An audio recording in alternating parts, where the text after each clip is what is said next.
బాలరాముడి ప్రతిష్టాపన కోసం అయోధ్య సిద్ధమవుతోంది. 2100 బ్యారెట్ల ఆవ నూనె అయోధ్యకు చేరుకుంది. సీతా రసోయి కార్యక్రమంలో ఈ నూనెను ఉపయోగించనున్నారు. రాజస్థాన్లోని జైపూర్ నుంచి ఈ వాహనాలొచ్చాయి. రాజస్థాన్ సీఎం భజన్లాల్ శర్మ, గవర్నర్ మిశ్రా ఈ వాహనాలను జెండా ఊపి ప్రారంభించారు.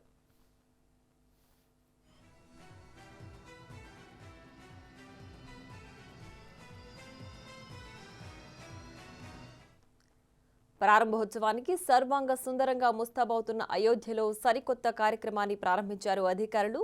Clean Ayodhya, plastic free Ayodhya డ్రైవ్ను చేపట్టారు. ఇప్పటికే అయోధ్యను క్లీన్ చేసే పనులను ప్రారంభించారు.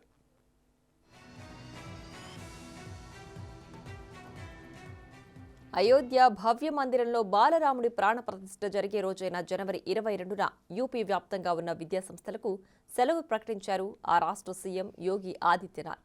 ఆ రోజు లిక్కర్ షాపులను మూసేయాలని ఆదేశించారు. అయోధ్యలో జరుగుతున్న ప్రారంభోత్సవ ఏర్పాట్లను ఆయన పరిశీలించారు.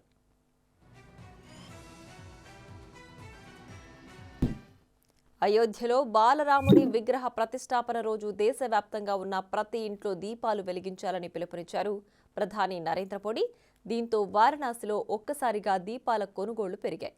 ఆ రోజున వారణాసిలో దీపోత్సవం నిర్వహించాలని పిలుపునివ్వడంతో ఒక్కసారిగా దీపాలకు డిమాండ్ పెరిగింది.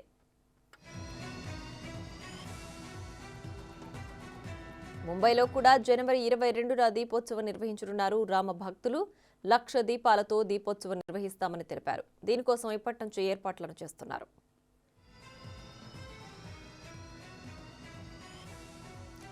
బాలరాముడి ప్రతిష్టాపన అనంతరం వెలిగించే అఖండ జ్యోతి అయోధ్యకు చేరుకుంది. గర్భగుడిలో ఉండే ఈ అఖండ జ్యోతిని ప్రత్యేకంగా తయారు చేయించారు.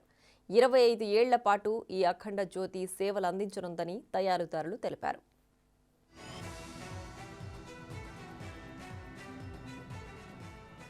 అయోధ్య రామ మందిరానికి మొదటి బంగారు తలుపును ఏర్పాటు చేశారు. గర్భగుడి మొదటి అంతస్తులో ఈ బంగారు తలుపును ఏర్పాటు చేశారు. మరో 3 రోజుల్లో మరో 13 బంగారు తలుపులు ఆలయంలో ఏర్పాటు చేయనున్నారు. ఆలయంలో మొత్తం 46 తలుపులను ఏర్పాటు చేస్తున్నట్లు తెలుస్తోంది. ఇందులో 42 తలుపులకు బంగారు పూత పోయనున్నారు.